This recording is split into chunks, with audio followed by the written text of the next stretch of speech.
Yeah, please go ahead and start. Okay. Om Sri Gurubhyo Namo Namah, Sri Ganeshaya Namo Namah, Sri Vedpurusaya Namo Namah, Sri Vakdevyai Namo Namah, Sri Saraswatyai Namo Namah, Sri Maya Devyai Namo Namah, Angirasaya Namo Namah, Kapilaya Namo Namah, Sri Gargaya Namo Namah, Sri Vedvyasaya Namo Namah, Sri Dharmaya Namo Namah, Sri Matra Satyai Namo Namah, Om Sri Radha Krishnabhyam Namo Namaha. My humble pranam to all the audience and even future audience. Thank you so much for joining in. This is the number 8 lesson in this Vivaaha Samskaara Yogadharma-Kshetra. And this is a part, it is a branch of Lok Sangrah Yogadharma-Kshetra, which is a, what you call, I have designated as a brach, big under which all these ideas and activities can be looked at, discussed about, and followed through. My special thanks to Rajiv ji for providing all of us this opportunity, this platform.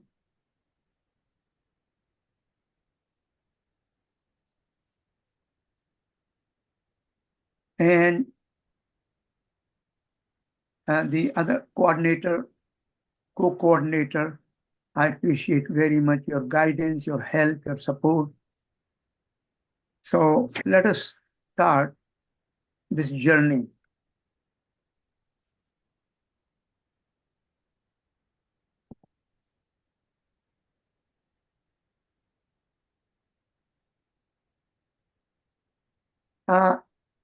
This journey, I call it Tirth Yatra, as we all are going to go through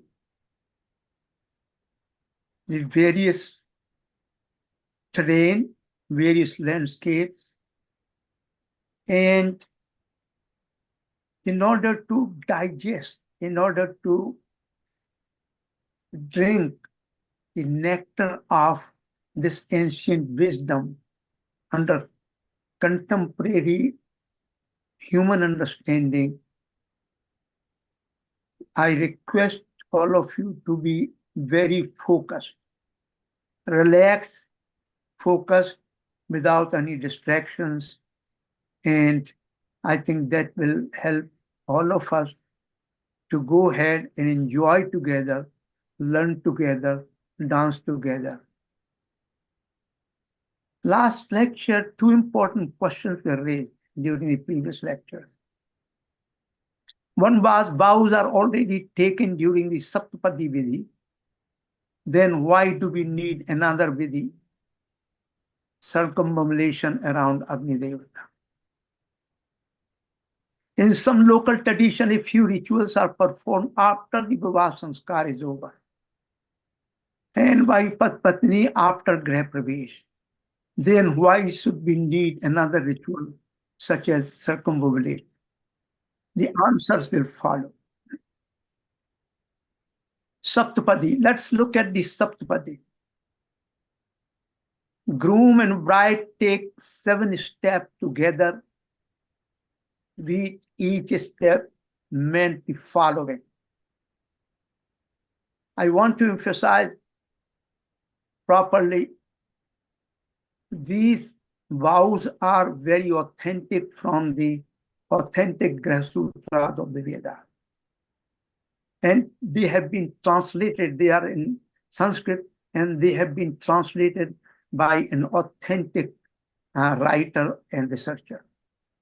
So I will please keep that in mind.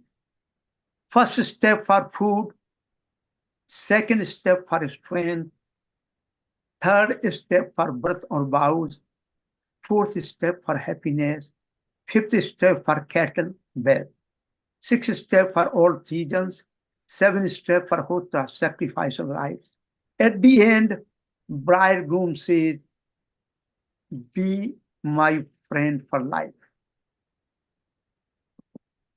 This is seven Saptapadi.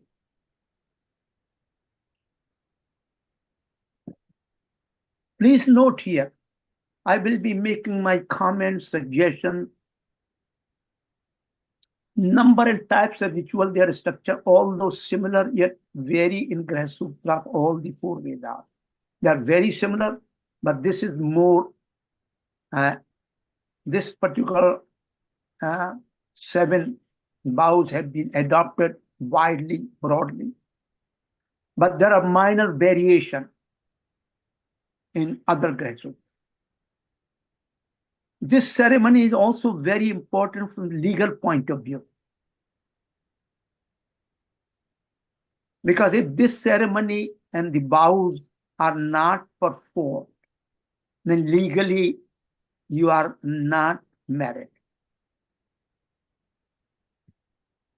Contemporary vision of vows, how they have been upgraded and modified. Both of them take first step. Let us take this first step, bound to keep pure household, avoiding things injurious to health.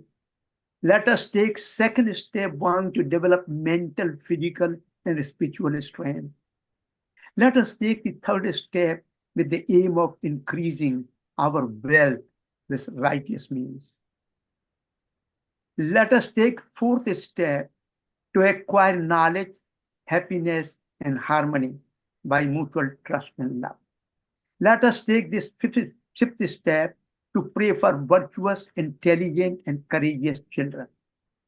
Let us take the sixth step for longevity, and let us take this final step to vow that we always remain true companions and lifelong partners.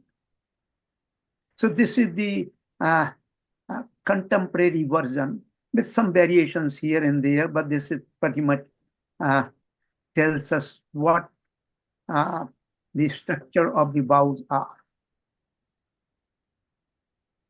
Then, after that ritual step, Ashirvadam is given, blessing by elders. All achars, parents, relatives, guests will bless the couple for of the illustrious ancestor to be role models for husband and wife. Additional rituals after Grah Pravesh, a few examples. This Grah Pravesh is not done at the time of Vivaaha Samskaara. This Grah Pravesh is done when Pati and Patni go to particular home, parents' home or their own home. Then this sanskar, these rituals are performed. Wife's lap, a boy is placed while chanting mantra. It is a fertility rite. That's one rite is performed. Wife's lap, a boy is placed. I've seen also, if you look at sometimes a doll, boy doll is placed on the lap of wife. And then I enter this house with a pleasant mind where happy and valiant people live. I will produce heroic sons. In this house where milk flows and ghee is dripping, I will live happily.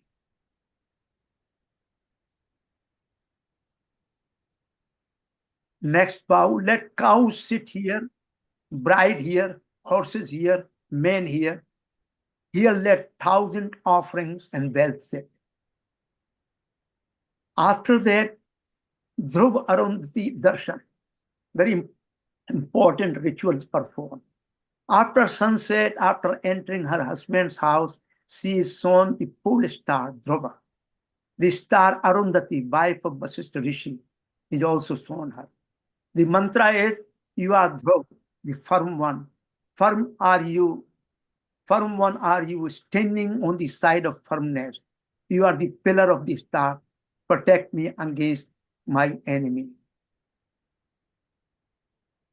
So make sure this is a sense of constancy and faithfulness. Also, I want to point out here that these translations are authentic as far as possible, but there are original mantra in Sanskrit. I have not included those mantras here because due to limitation of time. It's only 12 session course. If I include all those mantras in Sanskrit language, then it cannot be done. So please pardon me for that.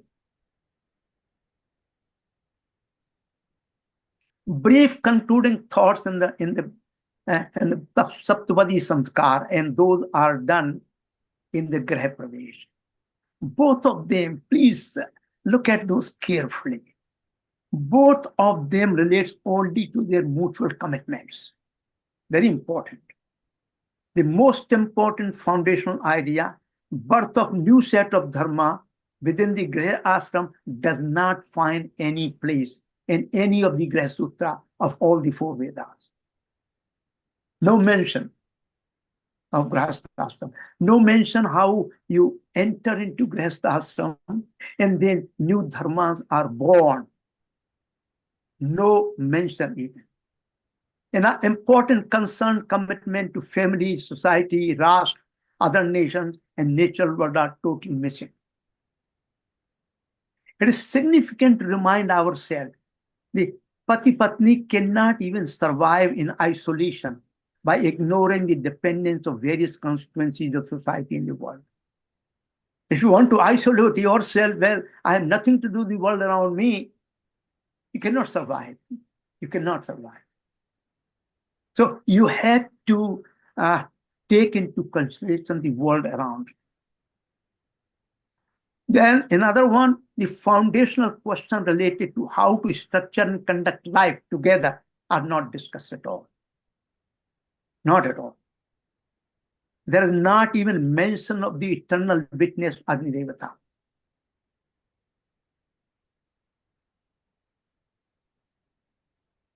So this is what previous lectures, the questions, 2 questions were raised, and these are the answers for those 2 questions. Circumambulation of the fire. What is the Shastric injunction? Shastric direction. 4 rounds were corresponding to vows and example. They prescribe 4 rounds. Some of the Graha Sutra, for example, Paraskar Graha Sutra, but not all Graha Sutra, important Graha Sutra that we follow now, and they have been followed for thousands of years, they do perform this at all. They don't perform. 4 rounds look at the vows. Both of them walk around the fire, the bridegroom repeating, first now they bring to you in bridal procession this Surya guiding her step in the circular motion. Return her now, O Agni, to her husband as a rightful wife with the hope of children to come. That's the vow.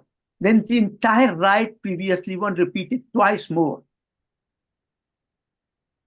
Beginning with the rite of fried grain, which is poured into the Agni. Then the 4th round, she pours into the fire all the fried grain from the mouth of winnowing basket, saying, Tu Bhag Swaha, Tu Bhag Swaha. Then that's it. That's the end of this particular ritual. Please note here, Surya is the daughter of sun god, and her Vivaaha is with the Soma, moon. Who is Bhagdevata? Bhagdevata is an Aditya who bestows happiness, blessing, gifts, and love, just to name a few. So the Swaha is for Bhagdevata. Again, you say nowhere what are the duties of you as a Pati and Patni towards the world around you do not appear at all. And that was the reason I said this is a serious drawback.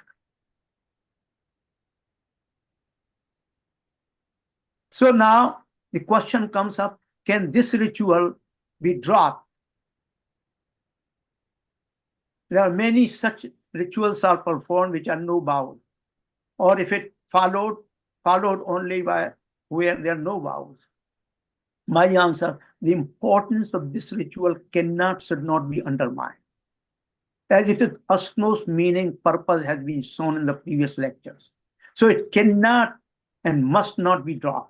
The number 7 bears the greatest value through linking in lots of realms and dimensions of the very existence, and we have talked about in previous lecture. So I'm recommending not 4, but 7 rounds with 7 new vows, and you will be given.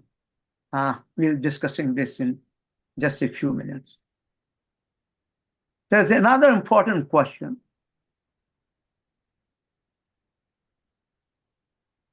Regarding the structure of Vivaaha Samskaara, needs to be settled before its importance can be firmly established. What are the shortcomings in new innovation? Sanskar ends abruptly at the last step of Ashirvad without any directions, injunctions to what this couple can and must get involved with during their life journey ahead till the end of life. Concern and commitment of duty towards family, society, race, world, and natural world are not at all addressed. Question related to follow new dharmic kshetra, purpose and meaning of life remains unaddressed. Okay, you have been now in Vivaaha Samskaara. What is the meaning and purpose except produce offspring, perpetuation of your family life?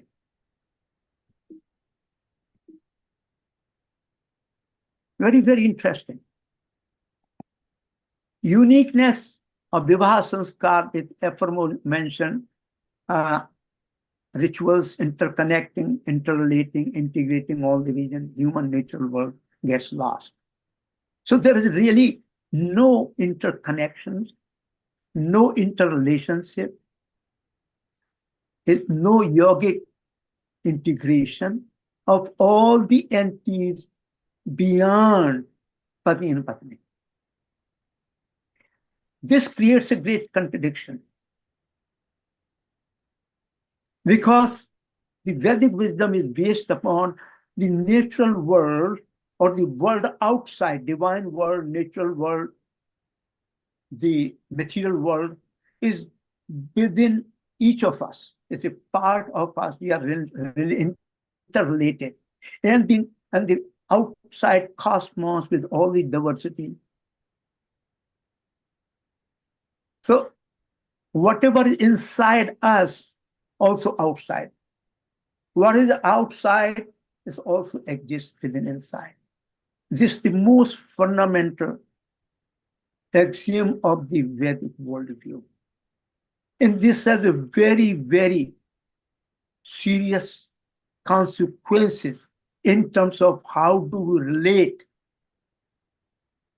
to the world, to ourselves, to the divine world, to the natural world. In fact, this particular axiom, a sutra, is the foundation of what we call pollution control, environmental, all kinds of, whether you are talking water or you're talking about Prithvi or you're talking about environment or you're talking about all kinds of pollutions, result because of this lack of this understanding. If you are polluting the outside world, you are polluting your inside world. And there's another very important pollution, the language. What kind of language you use? What kind of tone you use when you communicate with each other? You will find out the latest research is that what language you use, what tone you use, what mood you have, that also impact your physical personality, biological changes. Very, very interesting. So anyway, in brief, the most important points made are directly linked to the very foundation of Vedic Hindu worldview. So what is the Vedic way out of this paradoxical situation that is of great significance and consequence?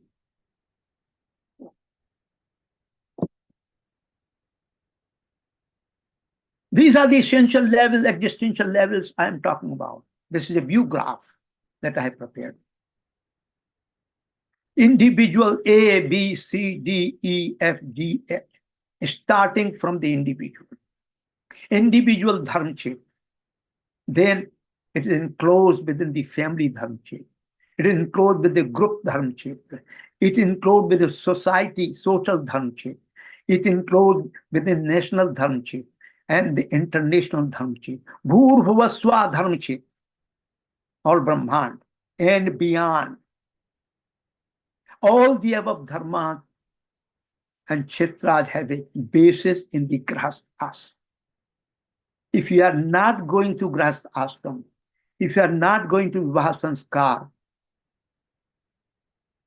that lifestyle, that thought process, that contribution remains incomplete, disjointed. Very important. We will talk about. Corresponding Kuyoga and Dharma Kshetra. Yoga Kshetra, antinomous is Adharma Kshetra, Yoga Kuyog, Dharma Adharma. So what is the best solution?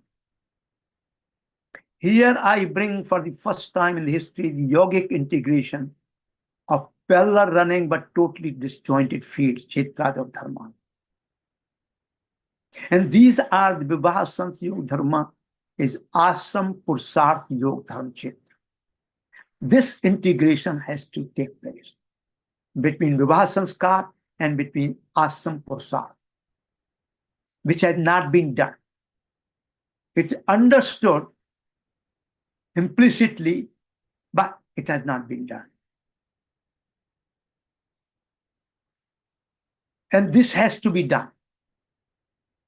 Neither ritual nor vows corresponding to important issues identified and discussed in the previous slide are taken during existing procedures of Vivaaha Samskaara. So Vivaaha Samskaara, now I'm giving you new definition. The entire ritual performed, discussed earlier, culminating into Yoga Dharma Kshetra called Grahastha Ashram. This complete definition, this is a complete definition. This removes primarily the following shortcoming: incompleteness, inherent arbitrariness, lack of ultimate meaning and purpose, and lack of reasonable, unambiguous answer to many questions, including that of the sex marriage. Please keep in mind, marriage is not a Vivaaha Samskaara. And I'm going to talk about all these special cases, same-sex marriage, transaction, all kinds of those I will be discussing in later lecture. So what is the Grahastha Ashram and what is the importance? Now, our journey enters the beautiful world, what is known as the Ashram Yogadharma-Kshetra.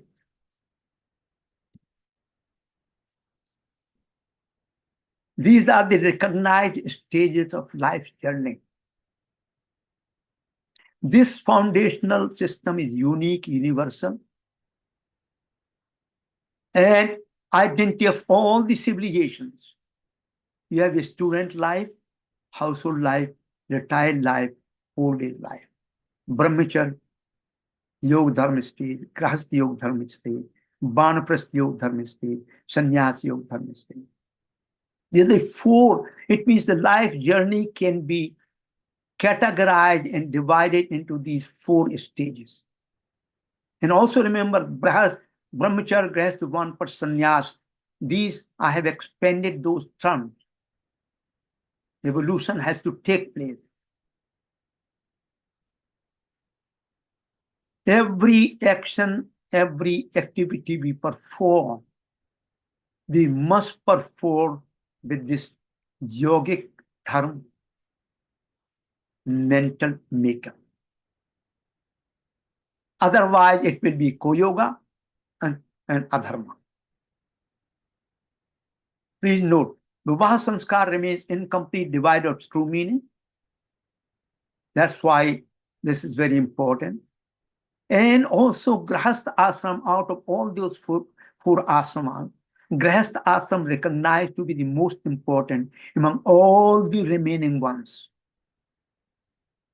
Why it is important, what it is, I'm going to discuss it. And that is what remains really undefined in our Vivaaha Samskaara tradition.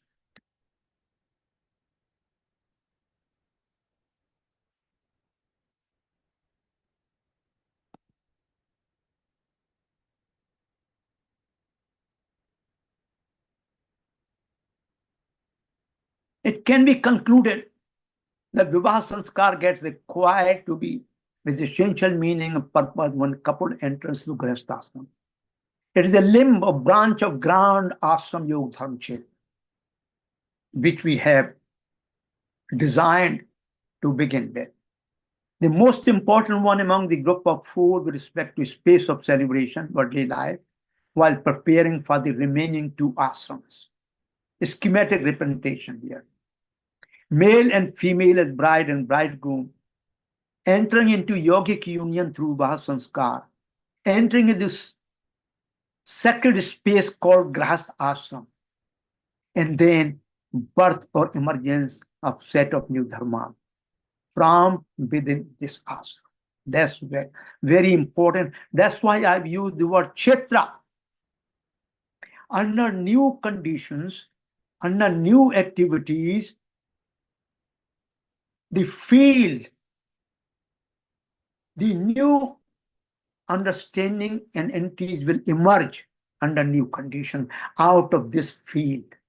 Those who have done this chemical field, biological field, those who do in the physics, the field concept of field, electromagnetic field, oh my goodness, so wonderful, so wonderful. And this is really a very special message in Bhagavad Gita, very first slok, Dharam Kshetre Kurukshetre.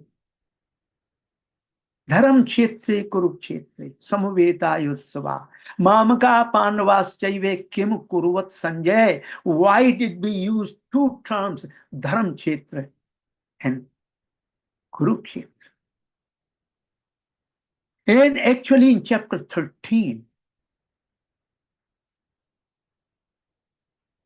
this is really the Kshetra discussion and understanding has been spelled out very wonderfully. I have written an article on this one. I think you may find on my website as well.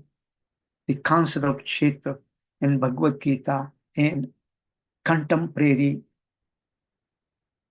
physical sciences. So that's why I have added Kshetra. Very important.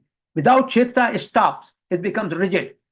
It does not have a what you call field around itself through which, under different kind of boundary conditions, new entities will emerge. Very important to notice, please. Very, very wonderful statement. There are many very serious thinkers in the West, those who look at from Vedic point of view, Vedic world point of view. I have come across so many. And so many have become my Shiksha Guru because I learned a lot from them. I'm continuous learner all the time. I'm learning from audience. As soon as you ask new questions, that's where my new learning starts. Statements say spiritual India's Varna Ashram system are both natural and superior to those issuing from modern capitalist and communist system. This is why very distinguished Thomas Bedri, writer and thinker. Each person may function in accordance with all these varnas, depending upon the circumstances, times, and need. Most of us as a professional are engaged primarily in the action related to Vaishya Dharma and Sudra Varna. In this age, I have given a very large series on Varna Dharma, the origin, source, Varna versus caste, and all that kind of thing. In the age of Kali Yuga, the Varna of a person within the social realm can be identified, although very loosely, through Karma Kshetra only. The other identification based on Janam Kshetra and Guna Kshetra may remain in the realm of person's inner nature and family-oriented discourse and relations. It's a question of identification. How do you identify? What are the identifying parameters through which you can analyze and structure the system? What is visible to you or visible to any instrument? So this is very important observation that what are the identification parameters? Just like we do in the blood test, for example. In the blood test, we do various kinds of blood tests to find out, identify those parameters which are normal or abnormal. Primary reasons for extraordinary importance of Grahastha Ashram. Each one here, and you might have noticed here, I have given detailed noting here, because this is not a simply talk. So you hear 30 minutes, 45 minutes, or 1 hour, the audience, when the talk is over, audience goes home, is gone. Because we have 2 years, listen from 1 year, get it out from another year.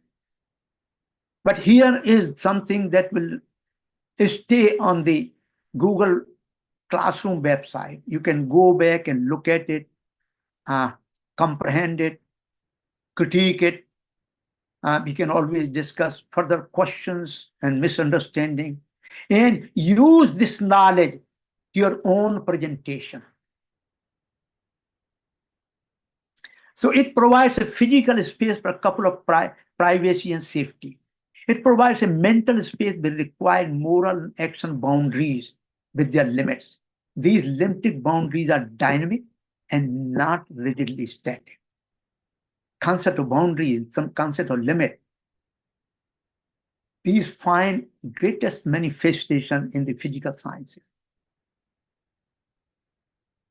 Physics and mathematics, full of all this. It is within this space the sanskar of giving birth to children is carried out, and which is the foundational aspect of perpetuation of the world process. This also fulfills one of the primary purpose of the Vivaaha. Window to the world towards thinking and acting according to principle of Lok Sangrah Yogadharma-Kshetra opens up.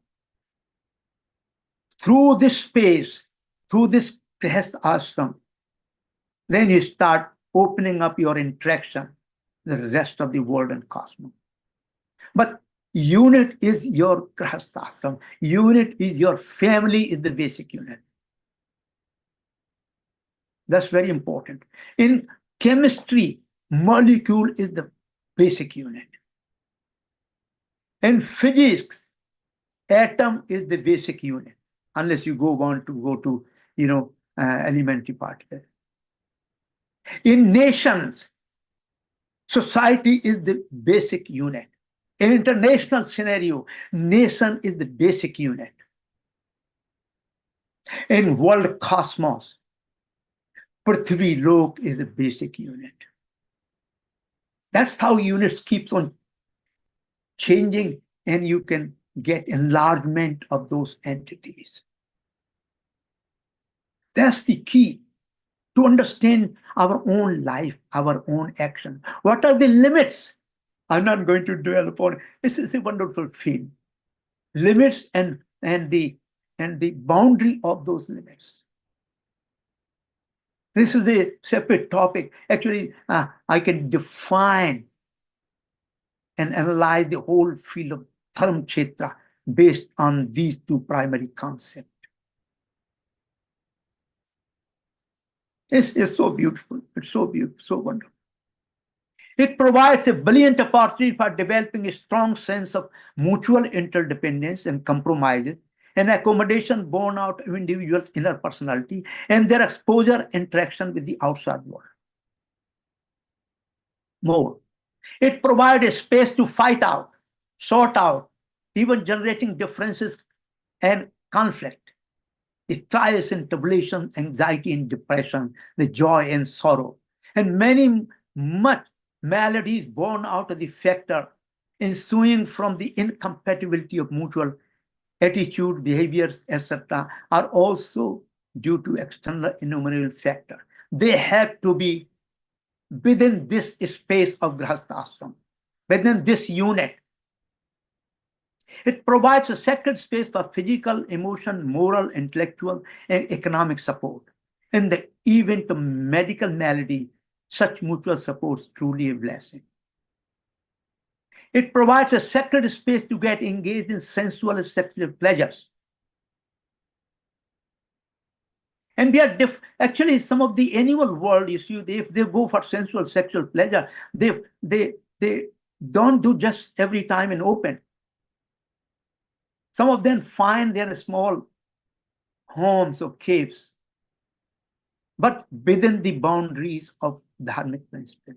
In fact, one can maximize the sexual pleasures following the well-documented techniques elaborated in the Kama Sutra. You can look at the Kama Sutra and optimize and achieve the greatest possible amount of sensual sexual pleasures. Important. Very, very important. One thing I want to point out to here. Out of all pleasures in this world, through all the senses, Vedic rishis have recognized the sexual pleasure is the highest pleasure.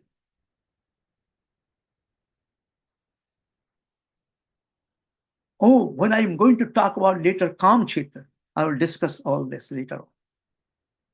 And we'll discuss also the Khajuraho temple. Kama Sutra, the word calm, field of desire. But there are limitations in all these pleasures, including the sexual pleasures. It is momentarily, does not last for a long time. And as you grow older, as you do exercise the sexual pleasure many times, its intensity of pleasure slowly decreases to zero, diminished.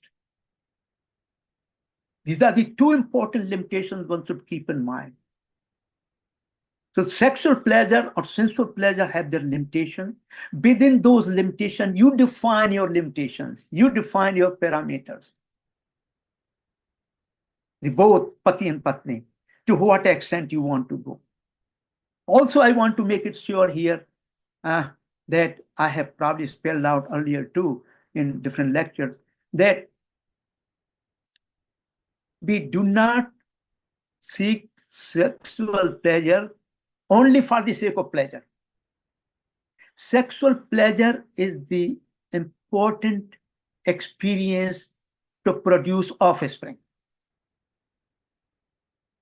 Otherwise, no animal will produce offspring. If there is no pleasure, not even birds, not even insect will do that. And human being will not do that if you don't have a pleasure in the sexual activity. But this is the pleasure, is a byproduct of creating a new world, new entity, and perpetuation of the new.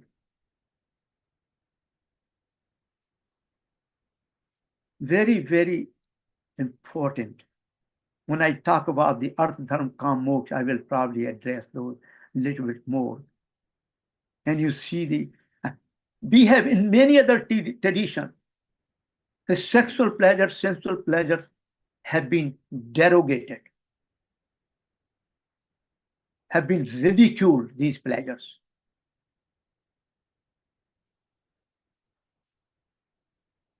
But this is Lok Sangrah Yogadharma-Kshetra. When we come up the sannyas dharma, we'll talk about this intricacies. And you may say, well, I think there is a contradiction. Yeah, there is a contradiction. There is a conflict, but the boundaries are different. Focused experience gained through entire range of activities can and must provide a golden opportunity to adequately for self-preparation, to have a smooth transition of one prasthasana and sannyasa. This is the ashram which prepares you for following two ashram. And if you have not prepared yourself during this ashram professional life, after professional life, you are bored.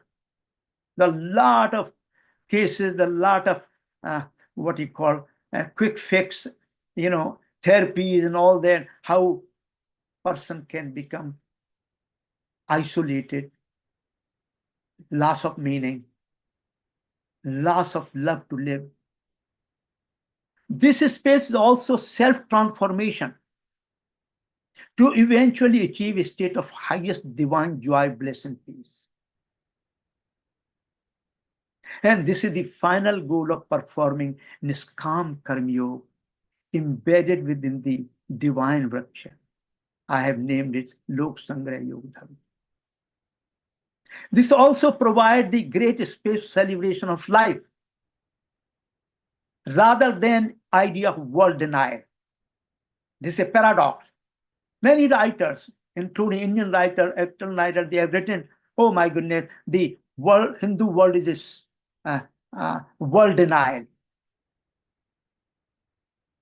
It's a fundamentally mistaken and ill-understood phenomena of Hindu wisdom tradition.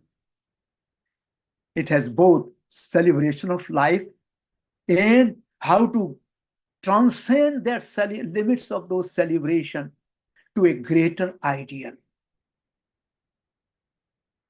Now you can recognize the gravity of utmost importance for Grahasthashram. What are the new dharmas which are born? I'm giving you the list.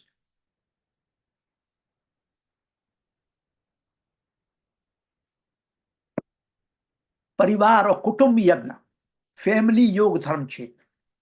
This yagna includes paying respect to the parents, brothers and sisters, other relatives and friends, helping physically as well as financially the parents in needs. This is the Parivar Yagna of family Yogadharma-Kshetra. Bhut Yogadharma-Kshetra. Gift or food to the offered to animals, including dogs, crows, insects, as well as animals suffering from disease, protection, purification of natural world. This is also Bhut Yogadharma-Kshetra. Manush Yogadharma-Kshetra. Proper reception, treatment of visitors in one's home, service and help to all the poor, diseased, and all those disabled. It's a Manush Yagna. Pitri Yagna. Typically daily offerings, grain, rice, water, milk, fruit, and so on, loving memory of your deceased family members. So you are reconnecting now. Devi Yagna, Devi Yogadharma-Kshetra. The gods and goddesses are to be honored. Deities include Agni, Prajapati, Som, Indra, heaven and earth, Dhanvantari, Vishwadeva, Brahman, Satyanarayana Katha, for example, visiting temples, holy places, holy rivers, Kumbh Mela, keeping breath and active participation in festivity. This is called the Devi Yogadharma-Kshetra, Devi Yagna. Then Brahma Yagna, offering to the Brahman, the ultimate reality behind the existence through Swadhyaya, self-reflection, recitation, contemplation of the sacred Grantha, such as Veda, Ramayana, Mahabharata, Bhagavad Gita, and bring out that wisdom into practice. This is the Brahma Yagna. Very, very important. Self-reflection or Swadhyaya means Swayam ka Swayam ke dwara adhyanu chintan very important. This is one of the what you call the yoga. I tell people that how can I understand Bhagavad Gita? How can I understand Mahabharata? How can I understand the world around? I said, first of all, start understanding your own inner personality. Scrutinize your own personality for yourself, by yourself. Those who cannot do, they will not be able to understand the world around. Plain and simple. This is my recipe, foolproof recipe. I have used this on myself. I've been using continuously. If I cannot simulate that external world within me, I don't understand that external world. You need practice for it. What you call the Abhyas Yoga. And it can be done.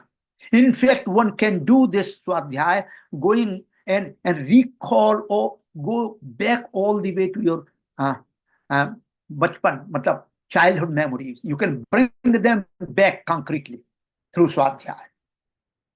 You can bring them back also of past lives through what you call hypnotic regression technique.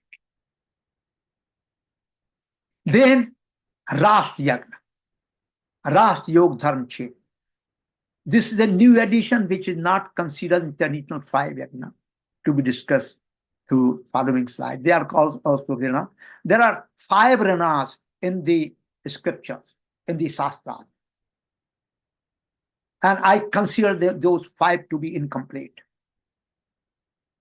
I have added 2, Parivar Rana and Rashtra Rana. Rashtra Yagna. Without these 2, other yagnas do not yield the required fruits. Cannot yield. So I've added those 2. So that modification, of course, the traditional priest or the Vedic Pandit, they may not agree, but that's their problem. I don't have to convince anyone. I have to convince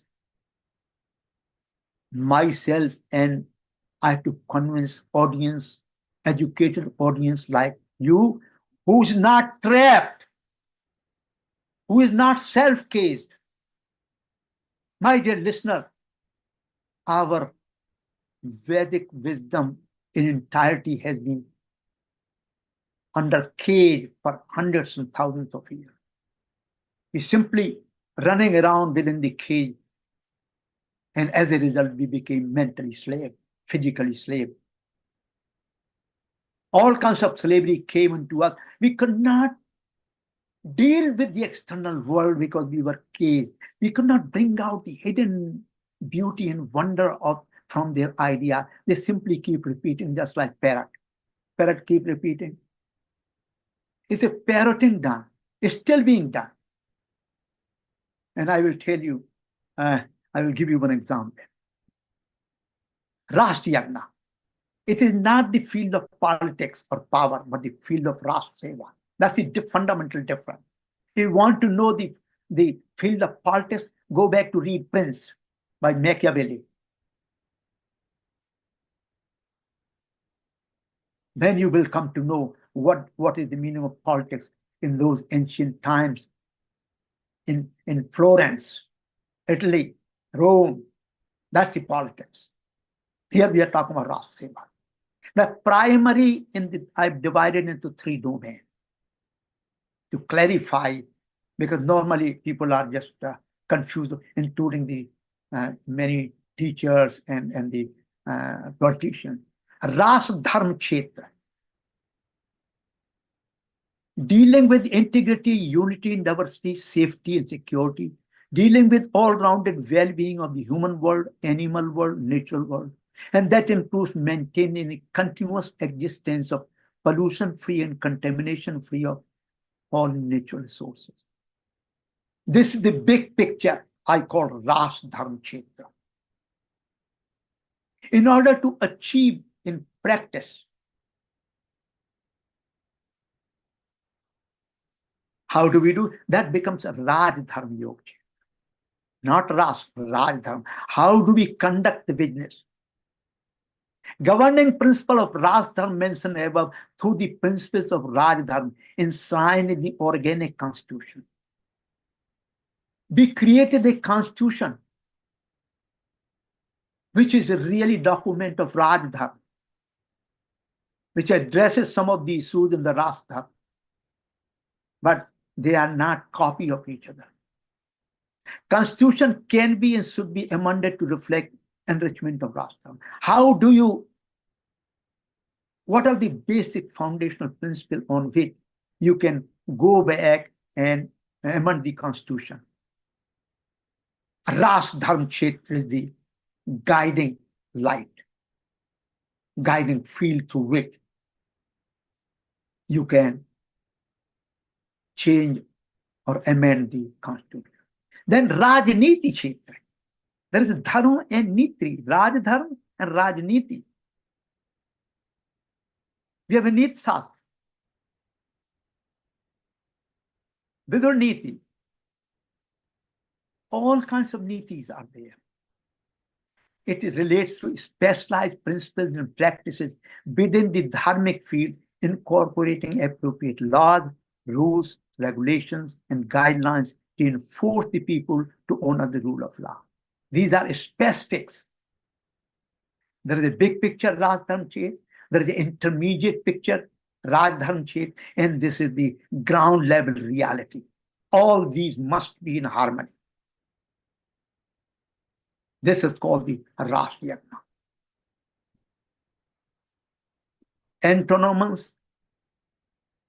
Antonyms of Rashtra Dharma, Raja Dharma, Raj Aniti. Give you concrete example. Look at all these speeches, almost all these speeches on YouTube or published channel, or whatever I call in Bharat, so-called India. All kinds of deception, lies, rebukes, abuses, illegal activities, anti-national activity, just to name a few, are called राजनीति. तुम राजनीति कर रहे हो, वो party राजनीति कर रही है. अरे भाई राजनीति नहीं कर रही, राजनीति कर रही है. And this is the very language, the very word that is pregnant with the great meaning has been corrupted. Raj Aniti is pronounced and treated as Rajniti. And to me, it's a most unfortunate, sad, corrupted, dangerous trend. And I can explain to you on different series where in the world, in all political tradition, how the language has been used and misused and corrupted and got a different kind of the political situation. Look at this, very, very simple. I remind you one. Those who are in favor of abortion, they say right, principle of right. Those who are not favor of abortion, they are called life. They are center for life. One is right, one is life. One fundamentally inconsistent. I have a right to do anything to my fetus sitting in my body. I have a right to. And the other group say, no, you don't have right because you are destroying the life. They are using the right one, who says, I have right. They never talk about the life. And those who deal with the focus on life, they don't talk about the right. These two are mutually exclusive contradiction fields, and they cannot come together because they're using wrong languages, wrong linguistic construct, and that made the that got frozen in the mental makeup and the cognitive structure, emotional structure, political structure. Can you believe that? They cannot sit down together. Okay, life or right both have to, can be do the compromise that they both can be find a optimum solution. They cannot. Language, very, very important. They coined different language. So these are the concluding thought. This totality of including all lokas, divine, human, natural, and dimension is the so profound, brilliant, unique doctrines of Lok Samskaara Yogadharma. Very important. This gives us a big picture. It reconnects the apparent disconnected reigns of divine, human, and natural world. Reconnecting, regathering, reconstructing. Oh my goodness. These Ranas, these seven, they covers now what are going to be duties, how do we understand the world, what are the duties for different entities in different Ranas, and we will be talking about representative in each of those.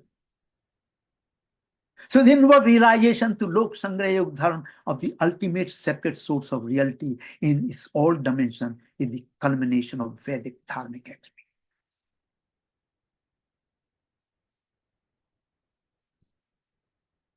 Let me, in a couple of minutes, I'm going to take difference between Vivaaha Samskaara and marriage or wedding. Marriage or wedding, origins and Greek tradition. It was a purely legal contracts or union or social contracts or combination of those.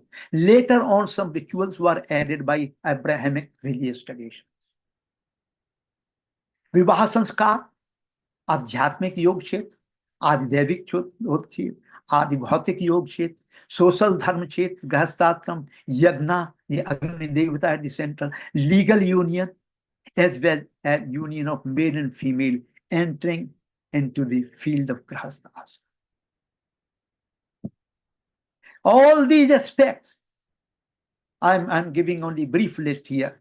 They are the limbs of Vivaaha Samskaara Yogadharma. But fundamentally different than the marriage or wedding. And be smart people, so-called educated Indians, most of them, not all, most of them, when they even print the card, invitation card, they don't, you will see the Vivaaha Samskaara.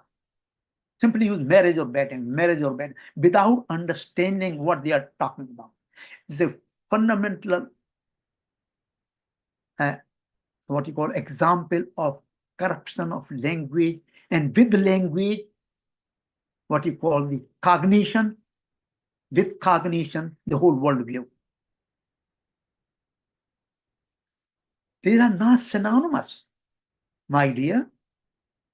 They're fundamentally different.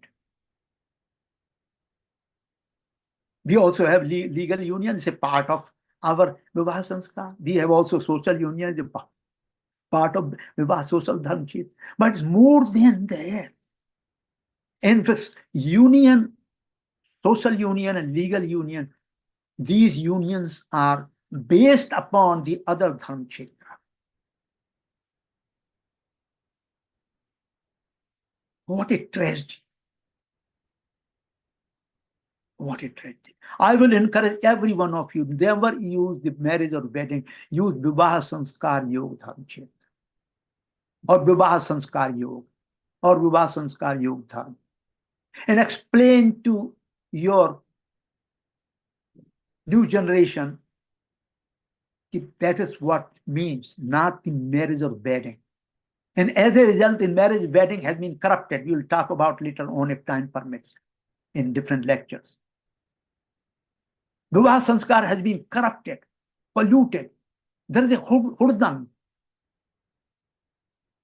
There is no understanding what is going on. My important question for all of you, think about it. This question is often raised in different talks and different channels. And they say, Sanatan defines Sanatan or Hindu Sanskriti in one sentence, as brief as possible. The answer given on private public platforms and in privacy as well, Hinduism is a way of life. You might have heard of it. Hinduism is the way of life. This definition is more nonsensical, derogatory, demeaning. Nothing can be more than that.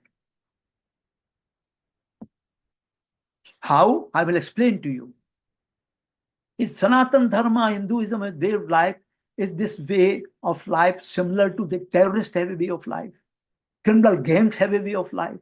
Corrupt people also have a way of life. Unethical, immoral people also have a way of life. The list is endless.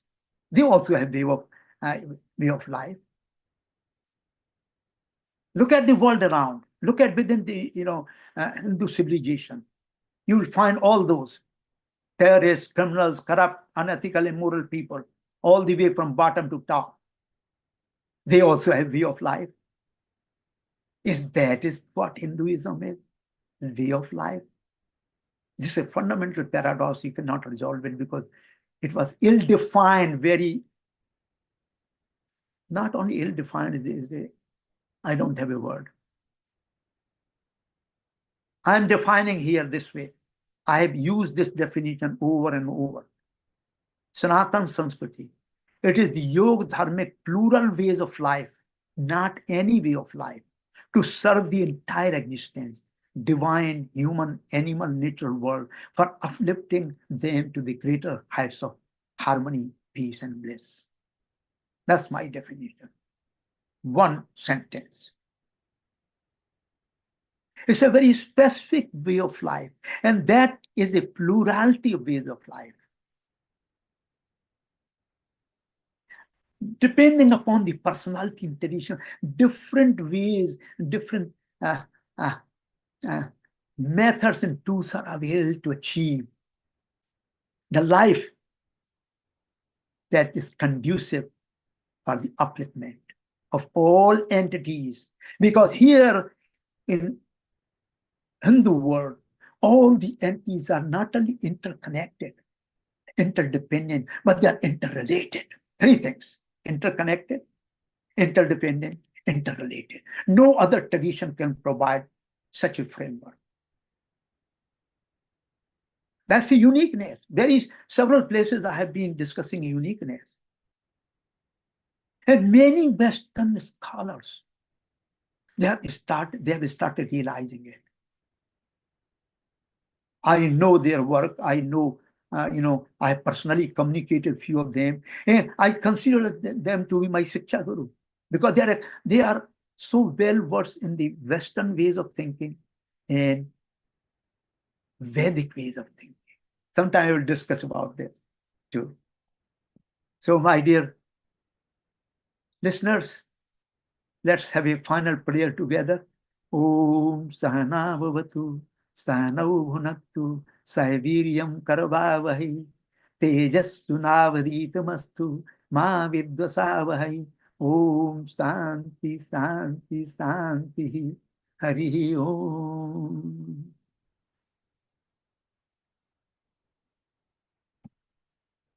Now we will take the questions, and please focus your questions or limit your questions on the topics that we have covered today, because subject field is very, very large, and we don't want in answering question that some of the audience get lost.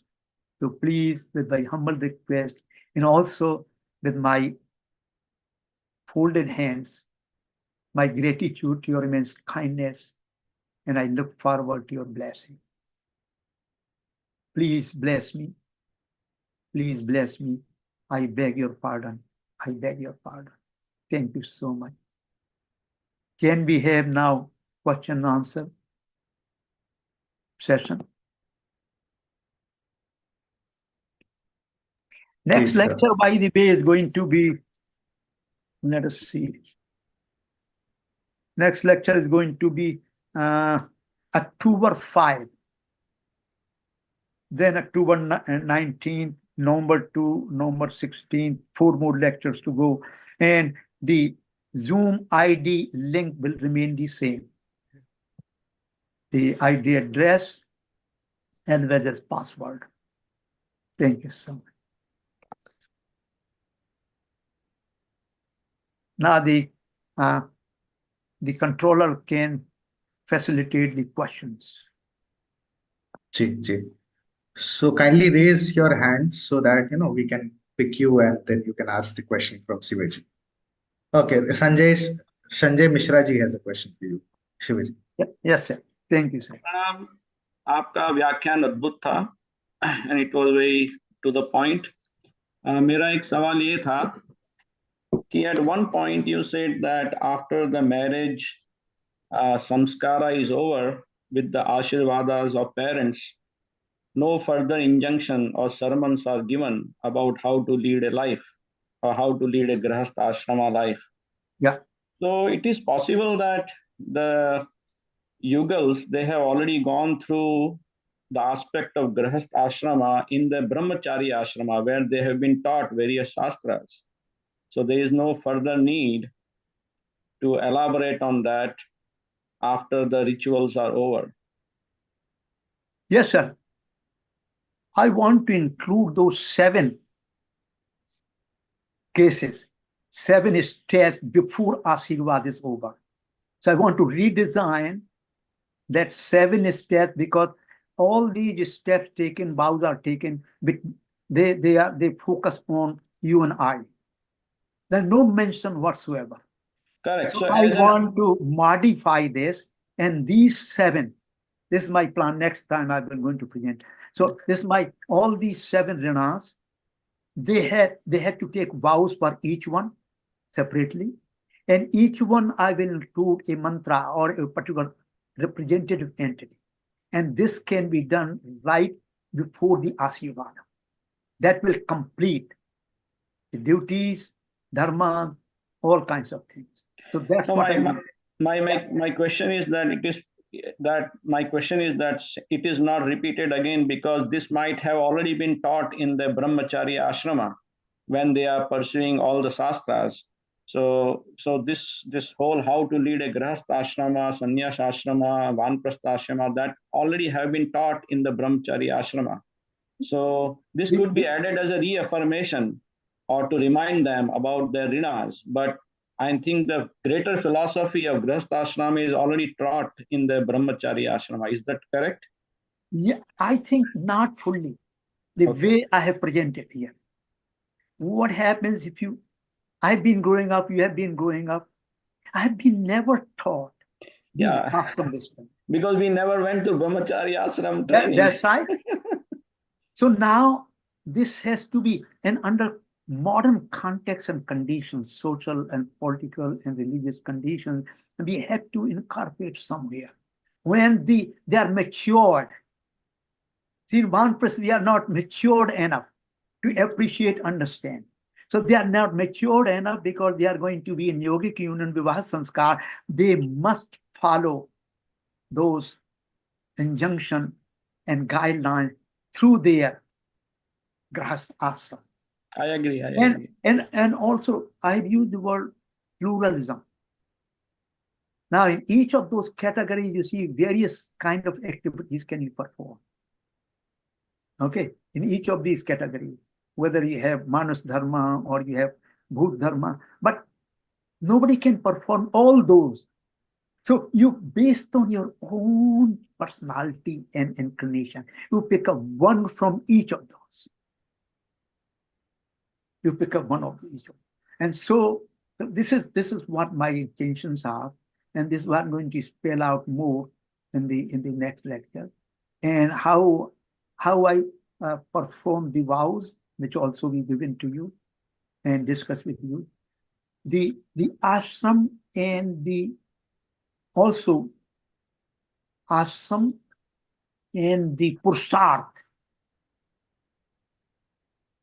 are missing from the contemporary human consciousness.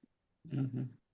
So I'm going to raise next question, in future, that, okay, you are doing all these, what to achieve?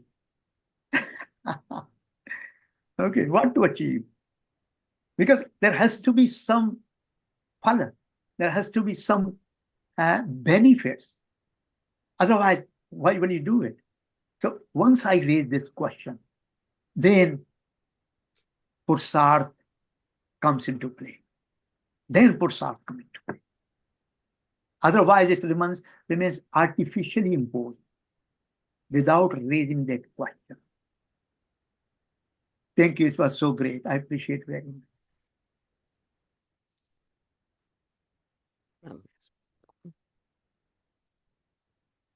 Next question, somebody raising. I think Okay, that's so Siteshwar Shukla ji is Acha, raising yeah. his hands. Okay, sir. Yes. Thank you. I cannot see you. Okay. So Pranam sir, namaste. Namaskar ji, namaskar. So thank you very much for the enlightening address. I have two doubts, so I think if you can enlighten me. Okay. First of all, I agree with your view that Hinduism is highly derogatory, and I always avoid to use this word. I use Hindu Dharma or the Hindus or the Hindu or Hindus whenever I use it. And my question is whether Sanatan Dharma and Hindu Dharma can be used as synonyms. Okay. Let me give you this briefly. Okay. This is it's a separate topic by itself. Thereafter, I have one more question. Hindu Dharma means it's practices. It's a good practices within which we call the Hindu Dharma. Custom, tradition, and practices. This is a subset of Sanatan Dharma. Subset. It is not, so Sanatan Dharma is not the same as Hindu Dharma and vice versa. Hindu Dharma is subset, and this subset keeps changing with times. Sanatan Dharma means the field through which new entities emerge when the times have changed. So we can design then in new times, new set of dharma, but they are not arbitrary.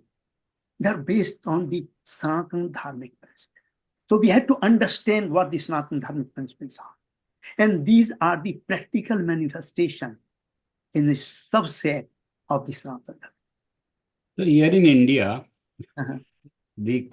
as per our constitution, Hindu includes initially, it included what we call Hindu today, Sikh, Jain, Bauddha, and others.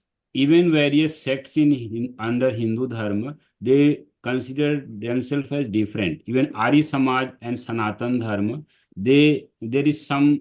So in that sense, Sanatan Dharma constitutes a smaller thing, and Hindu is a larger group. So that seems quite confusing. Please further clarify. Sir, it's a fundamentally mistaken notion. It's a fundamentally mistaken. It's a fundamentally mistaken notion. All these branches,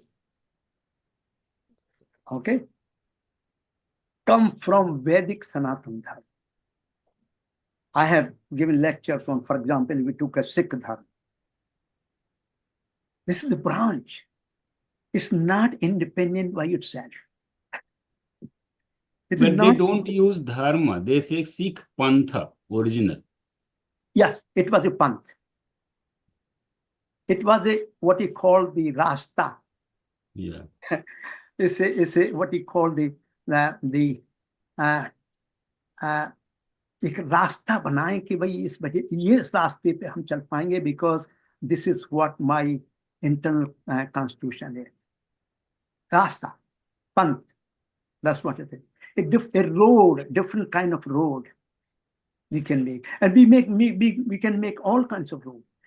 What has happened, unfortunately, that the followers of these panthas, after Guru was not living, they intentionally seek to separate them out, sever them out from Sanatana. An intentional move was done. Okay, because I want to be different from them. So we get confused all the time. Why it is different? Let me give you one example. To look at the fundamental principles. I was giving a lecture in temple in Cleveland, I guess, and there was a interfaith meeting. So there were all kinds of people, including, the many local Sikhs, old and young. I talked about this. The Sikh Dharma itself is a pathway, a branch of this one. And I explained to them, go back to your original Grantha, and you will get the same impression. After the lecture, 3 or 4 young Sikhs came to see me. And he said, Uncle, आपने कहा है, हमें तो कभी बताया नहीं जाता. I am totally surprised. I am totally shocked. This is as well. In almost every tradition, the Guru's original documents and understanding gets polluted and corrupted. And it creates what you call division.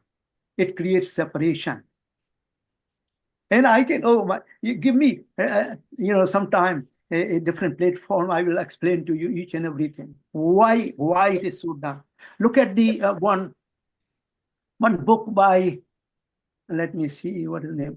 Oberoi. I don't remember the first name. Oberoi. Religious boundaries. Creating religious boundaries in the Sikh tradition. Read that book by Oberoi. And you won't believe it. He has given you, he was professor in Canada. This book was banned in India because he brought out the original meaning and purpose of the, all the earlier gurus. And not only that, he was forced to resign from a university position because of the political pressure in Canada. Look at the, creating real bond. If you give me your, email, I will send you the full reference. I will do. And I'm satisfied with this response. Second, my next question is, sir, in India, generally, during the marriage, there is tradition, and you are aware for the word it is, taking fairas around the Agni. Okay? Taking faira around the Agni. Yeah. So, at some places, there are 7 fairas. Yeah. But my father in the village say there should be 4 only. Yes. So please enlighten me. What is the literary evidence? What is in the Vedas and in our Granthas? If you go back to last session, I have discussed in length. And here I give you a brief comment. Please. We cannot identify on a bigger framework why do we have 4. Because our dharma ka moksha is not there at all. In none of the Vedas Graha Sutra appear moksha at all during Vivaaha Samskaara. Can you believe that? None of them. That's ruled out. And I gave you one example here, what kind of vows they do. Again, they do vows to each other. There is no concern, there is no understanding that spells out through these vows the world around you. And that has to be integrated. That has to be taught. That has to be brought out. So my recommendation is 7, because Agni round, and Agni 7 number is a magical number for the Agni Dev. The physical fire has 7, visible spectrum. There are so many 7. Last time I talked about the Agni Sharup. So you can look back and find out, to my mind, these arbitrariness has been brought out for no authentic reasons. Sir, my father and also the Purohits, that is, we call them Purohits in Ayodhya region. I belong to that region. Yeah. And, from perspective of classification of Brahmins, I'm Sarju Pari. Yes, so those Brahmins, they say that 4 fairas should be around the Agni, and 2 fairas are done when the bride and bridegroom are sitting, they change their positions 2 times. So that three times, sorry, 3 times. 4 plus 3 is 2.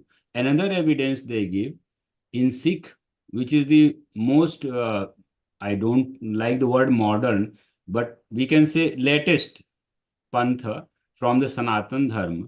So in that Sikh Pantha, there are 4 around Granth Sahib. I will give you a general. Then from answer. where it came 4. So I also relate that 4 is there in the most latest Pantha. So 4 some must be something in the Vedic literature or some Granth, because most of the practices. I gave you example of one Greh Sutra where they mention only 4. Okay. Look at the vows; they have really, nothing different than Vows in my marriage also. I'm 6 brothers. So in all the marriages, my father said, no, I will not go with the film story. There will be 4 feras only. The vows we do while sitting, Saptapadi. Saptapadi in our tradition, in our culture means 7 promises, and then 7 by is asked by the bridegroom. Sorry, asked by the bride, and then 5 from the bridegroom, दूल्हे की तरफ से.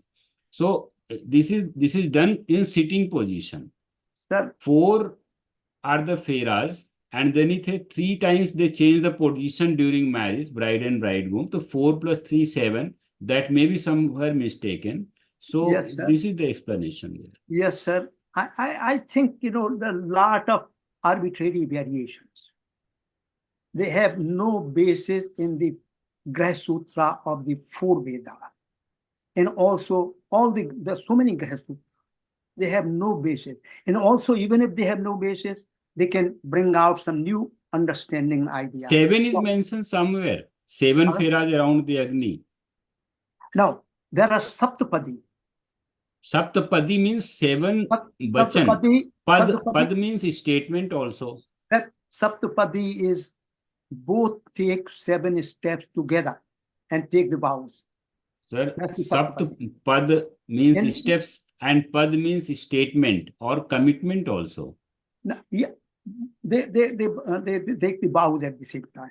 They take Saptapadi and 7 stone pieces are placed for firmness to provide that whatever you are taking, you are going to be firm.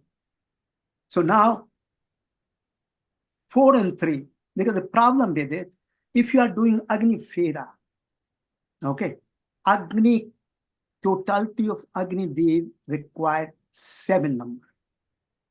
Now, what happened?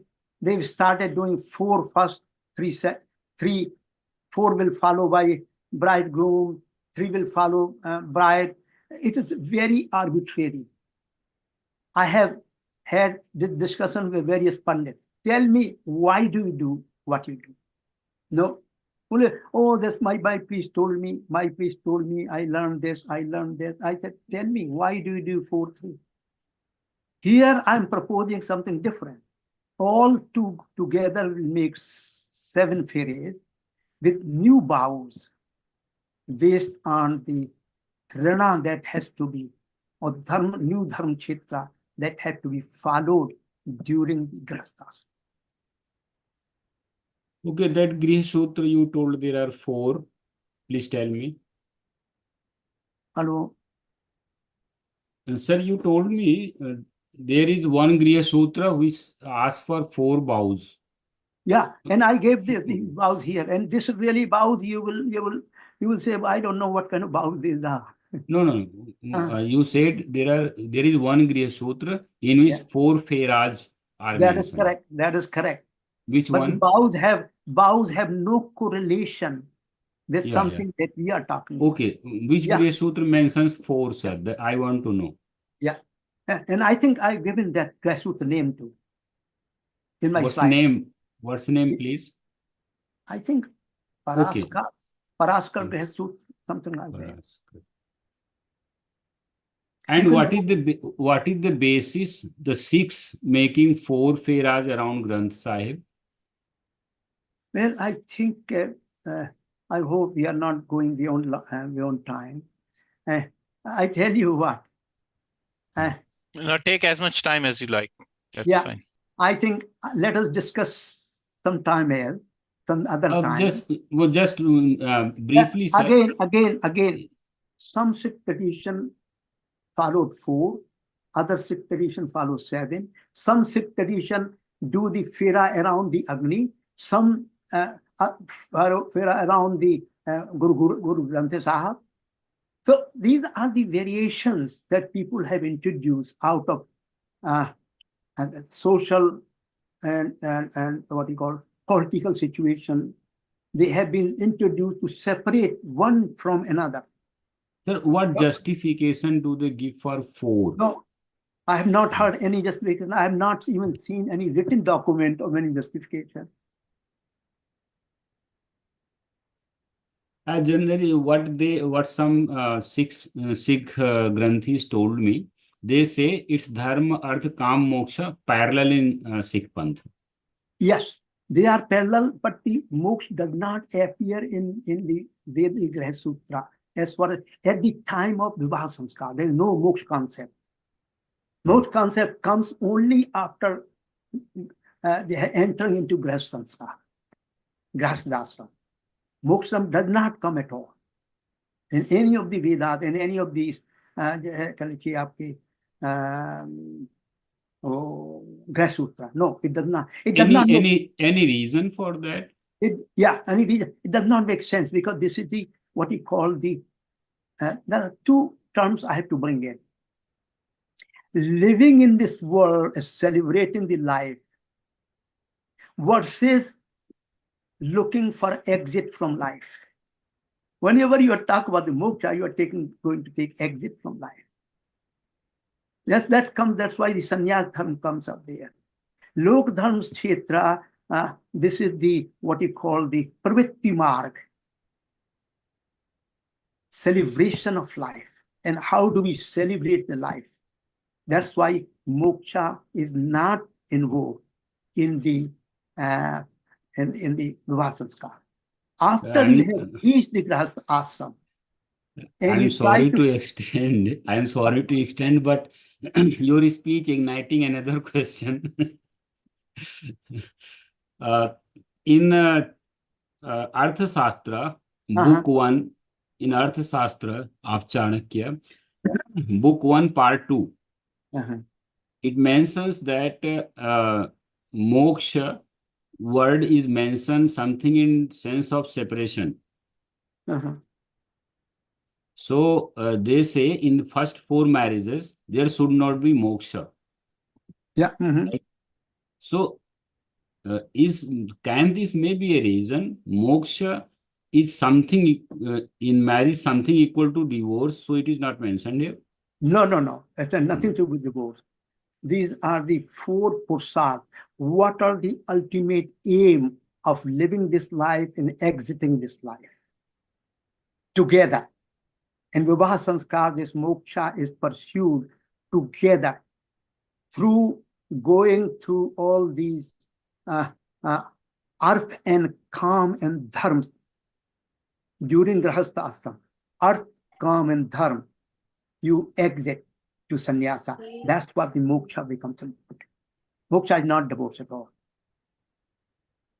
Okay, sir. Thank you. Thank you so much. You are so kind. I appreciate it. Enlightening all of us, and it enlightening for me too. Thank you so much for joining in. You're so kind. Thank you. We can discuss further question whenever you have time. Actually, I'm writing a book. It's in the process of publication. The title is just, I will take half a minute. The title is Shastrarth in India, Methodology and Applications. Oh my goodness, that's great. So I am focusing on. I will love to have, once you have published, I will love to have that book. Will come before December, sir. Yeah, perfect. That's the perfect time for me to look at. Thank you, sir. Thank you. Any other, somebody raising question? Hello, Acharya ji. My name is Naveen. Thank you for the very enlightening lecture. My question is about, I mean, I joined a few minutes late. You might have already covered this, but what is the importance of astrological matching before Vivaaha Samskaara? Please, I cannot see you, so Okay. can you turn your video on? Can you Yeah. see me now, Ji? All right. That's good. That's a great question. Yeah. What are the let me give you one very fundamental answer. The astrological, the whole field of Jyotisha. Astrology is simply, phal or karm phal or ye whole field of Jyotisha depends on the interrelationship and interconnectivity between a human world and the wider world, the cosmic world. Okay, that's the interrelationship. And also there's another sutta, principle, that all the devatas are not only outside of you, but also they are inside of us. In a sukshma form. Okay. These two aspects, the principle, define the foundation of astrology. Okay. Now, what happens? Let me give you recently, very recently, scientific community, those who are working cosmology, and effect of moon and sun on the human plane, life cycle. They are discovering now, yes, there is impact. There is a kind of effect. Look at, for example, I will give you another example. There are two kinds of astrological models, one based on the sun, other one is moon. Don't you think moon has and sun has a direct impact on the earth? Definitely. Moon cycle affects the growth of the child in the womb. So we follow the moon cycle. That's why we follow moon cycle as well as sun cycle. And this has been really coming up in the scientific investigation. That the moon cycle, the season around, all they are going to impact the human being, positive or negative, depending upon so many parameters. And they also impact what we call the fertility rate.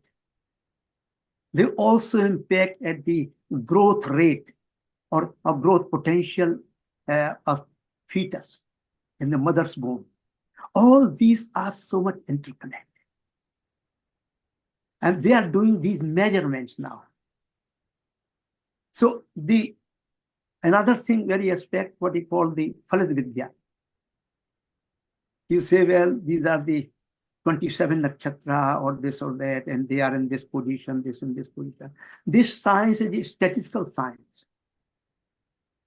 probabilistic science. They have been observing these impacts for thousands of years.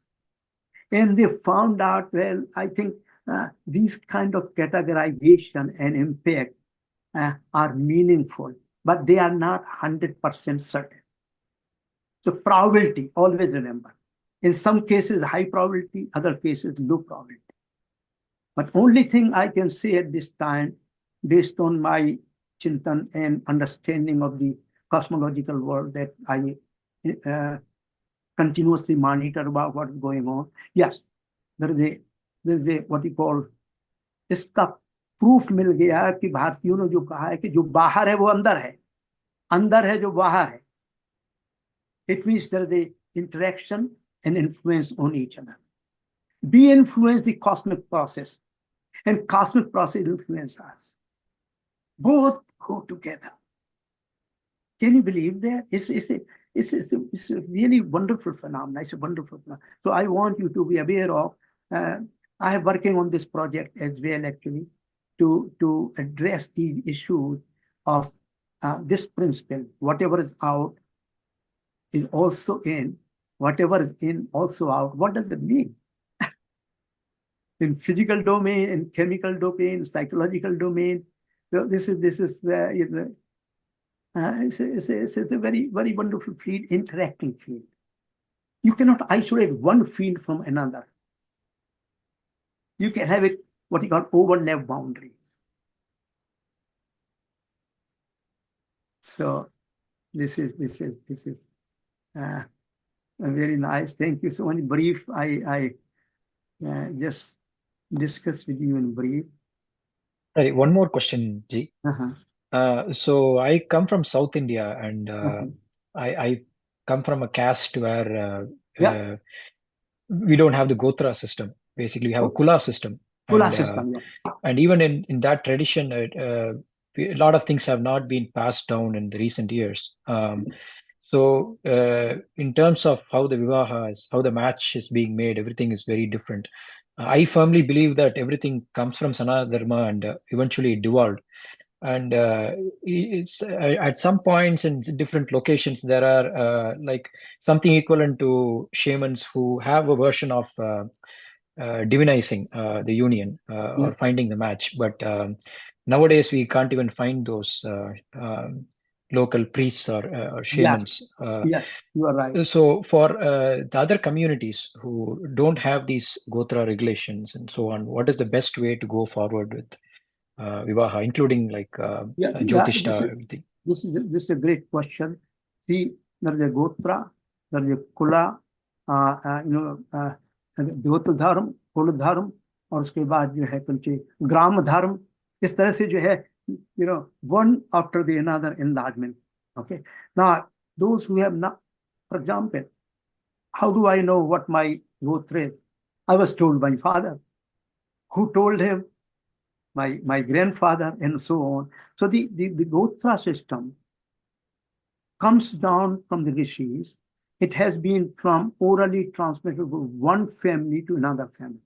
If you look at the horoscope, for example, you will not be able to find, what is my Gotra. You have to tell that what is your Gotra. So I would suggest, I've given the whole series on the Varna system and Gotra system.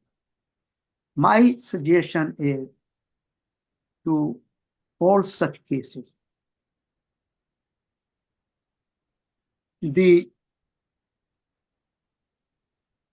if you want to go and do Janmpatri, matching by a very professional, very authentic and intelligent priest. I am my professor Srivastava, he was a professor of mathematics at IT. He used to do that. He was using mathematics at that time. So this is a science, but it's a probabilistic science, keep in mind. Okay. Normally you cannot achieve 100% probability. That's why they call 23 gunas or 24 gunas or 26 gunas. Okay. So now that's what one thing. You have some kind of a compatibility matching. One aspect is, or one indicator is the Janmpatri matching. This is only one. Second one is the Kul Parampara. Otherwise, you will have conflict. This is done like this is done like this, my family, Kul Parampara. Third thing, you should look at the personal compatibility. Thought process, what you like, what I don't like, is the liking or disliking can be adjusted around to the personal evaluation from both sides. Okay. This is a very, very ancient tradition when, two boy and girl used to meet and they used to know. It's nothing, something today is what you call the dating. No, it has been very, very long time, because this simply look at from the point of view, you're trying to figure it out, the compatibility, best possible compatibility. By the way, even if you find best compatibility, it may change with time because people change with time. That's a different thing. But at this moment, I think I would prefer you to follow the your Janampatri, Kul Samskar, and then Vyaktigat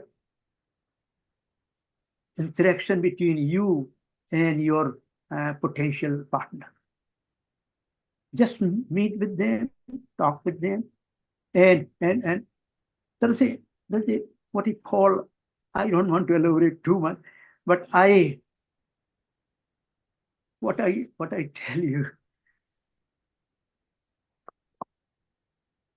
let me give you an example that may clarify some of the things.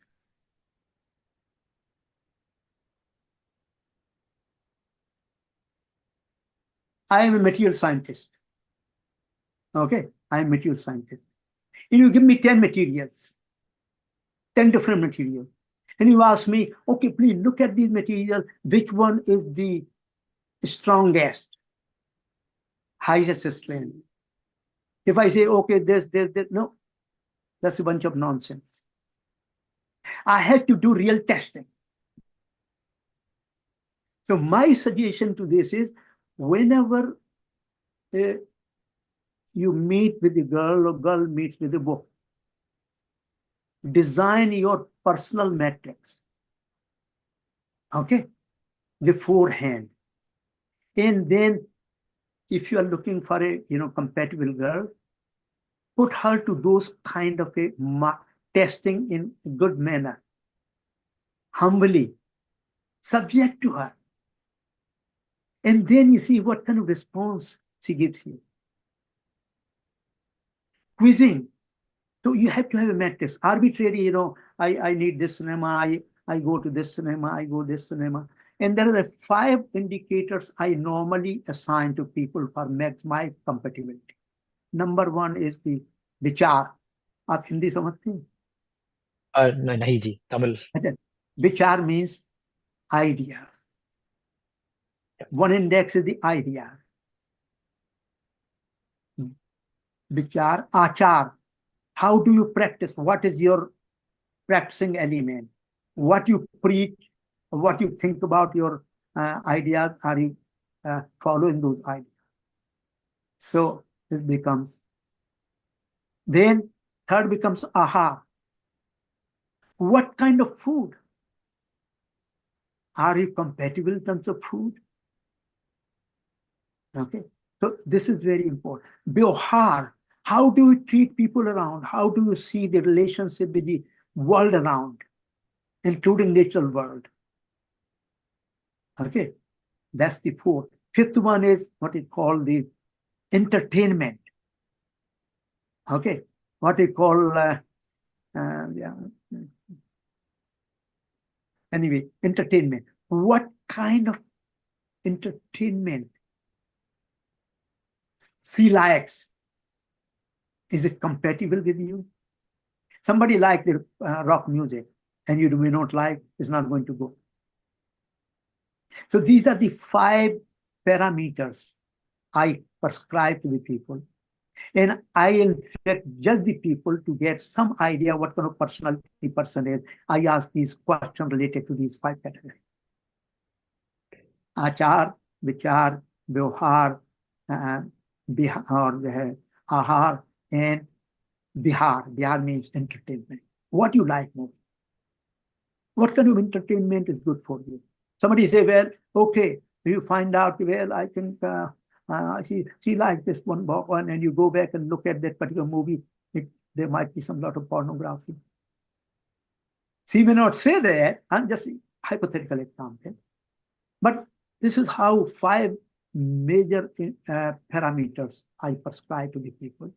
Measure those humbly, gently, and not pointedly. People will hide if they know that you're really testing me. No, just casually, something. Someday you say this, someday on this aspect, someday on this part. Together, laughing, talking together, eating together. You suddenly, in a sudden way, or a subtle way, you can. Oh, what kind of movies you like? I like this kind of movie. What kind of shows you like?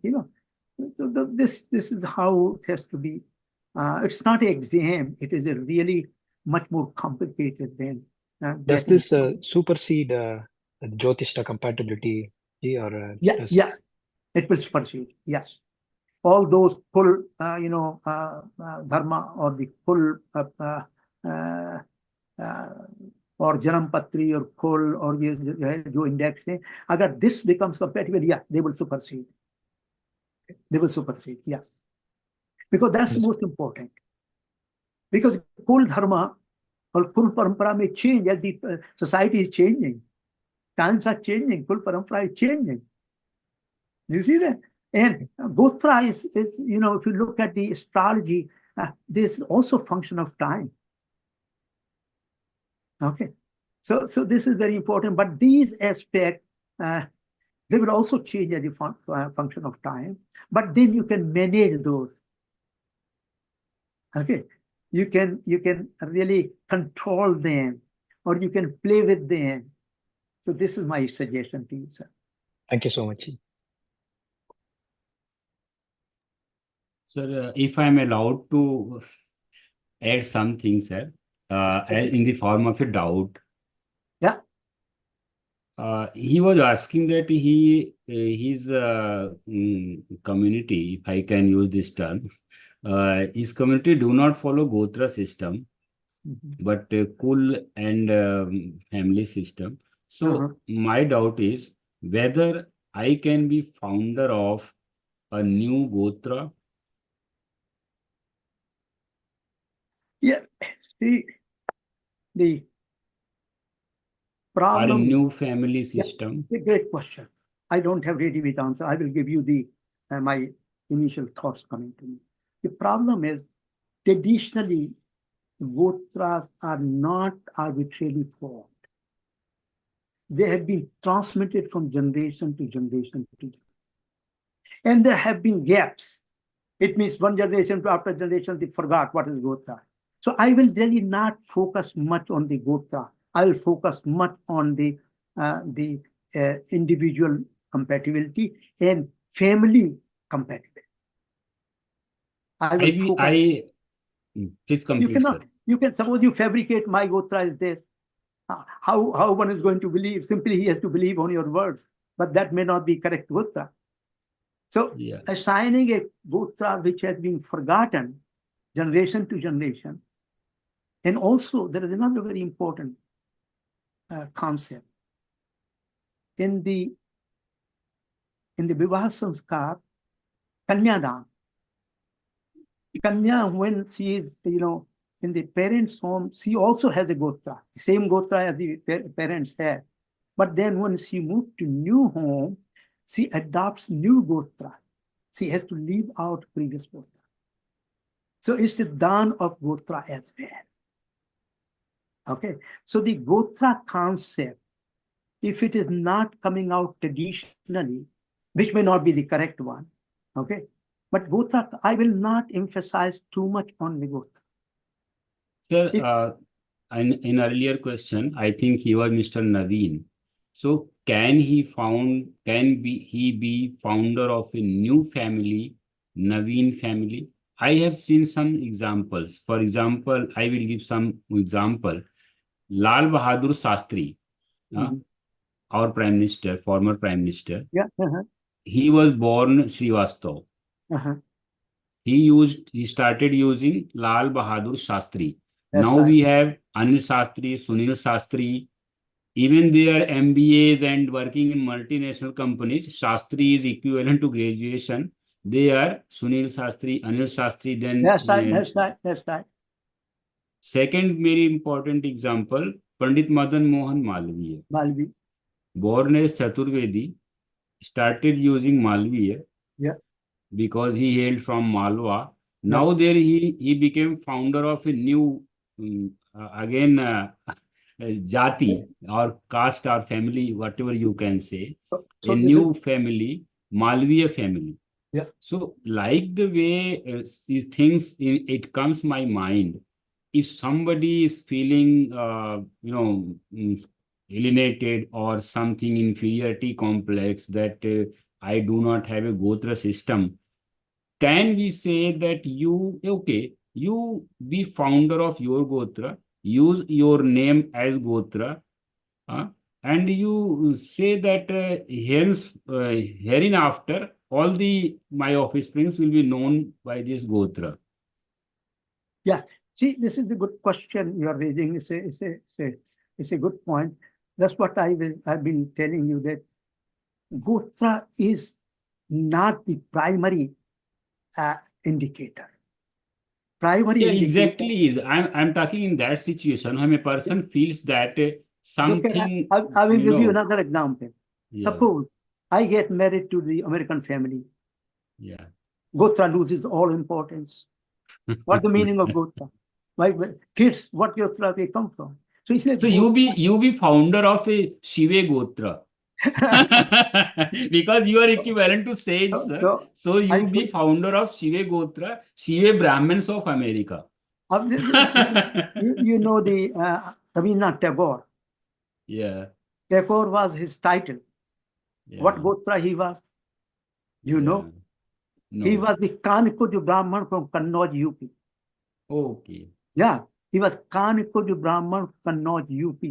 And as his grandfather moved out to Calcutta, he adopted name, the different title actually. Sir, you're first time telling me, people in Delhi tell me that all the persons who got Nobel, they are Bengalis. But you are telling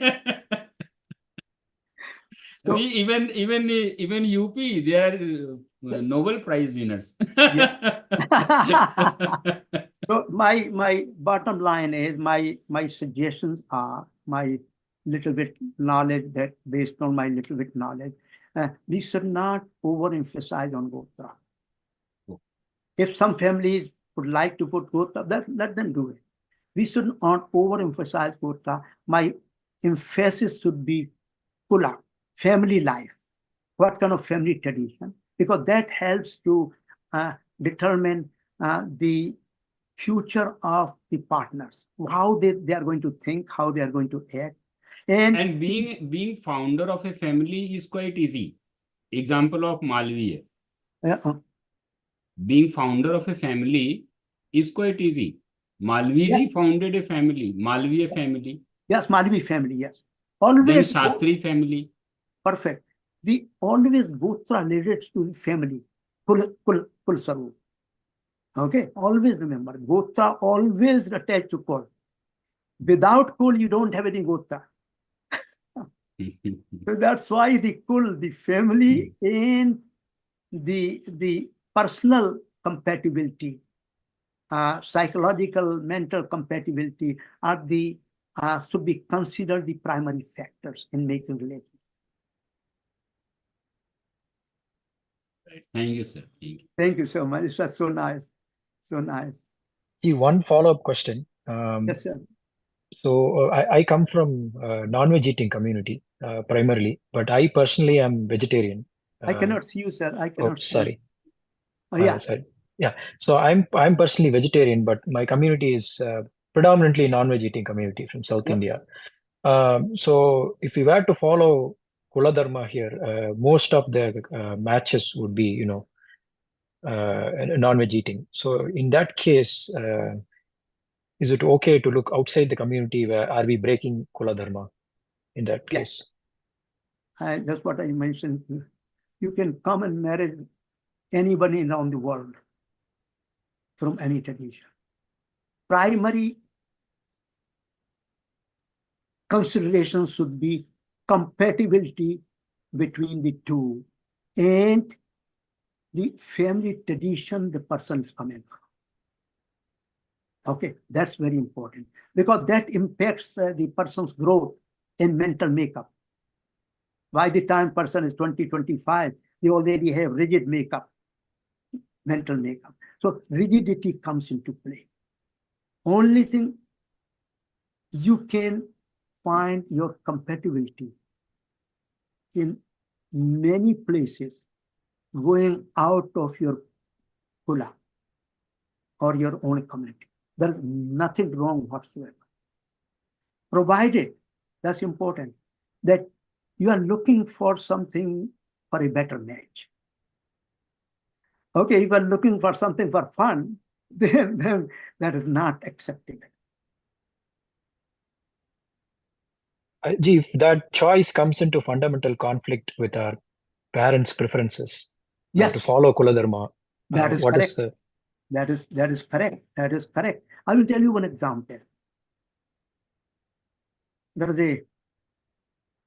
a big book, Agni, on Agnihotra, Agni Chain, Agnihotra. This was 1976. Fridge Stahl had written such a book.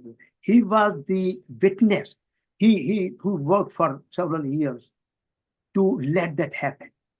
And he was the only witness for what is going on in the arena, where Nambudri Brahman were conducting this yagna from Kerala. Okay. He was the only one allowed in that arena. No other person allowed. Non-Brahmins are not, even Brahmins are not allowed.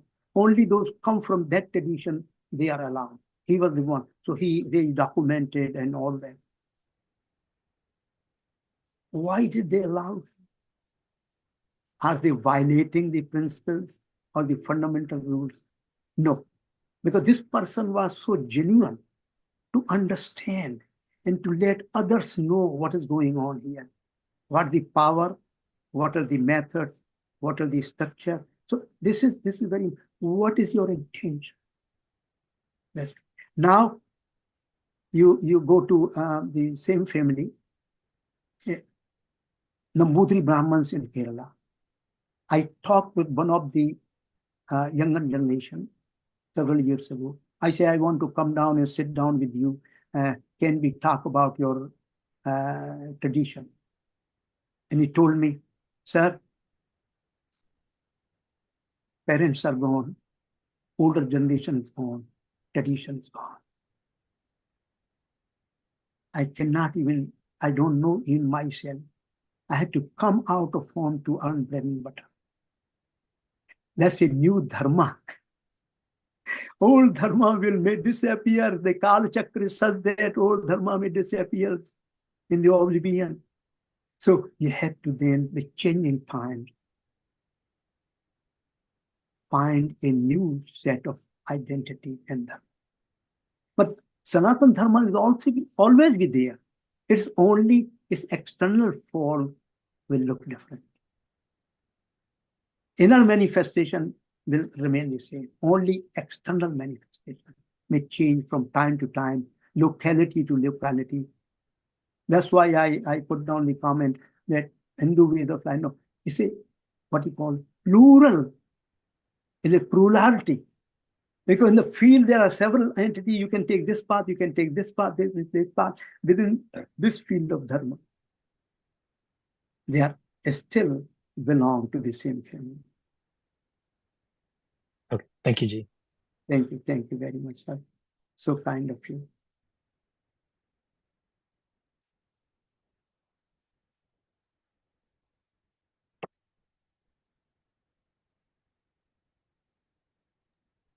Yeah, we can adjourn. Yes, sir. Kenji. Yes, Yeah. sir. Please. Thank you for being with us, for such a long time. But there were, very, very interesting and very, very practical questions how to deal with, in the changing conditions, changing circumstances. Okay, So, Koti Pranam, Guruji. Koti Pranam. प्रणाम भैया जी प्रणाम हाँ। फिर मिलेंगे जी, आपका आशीर्वाद। Okay Rajiv जी नमस्कार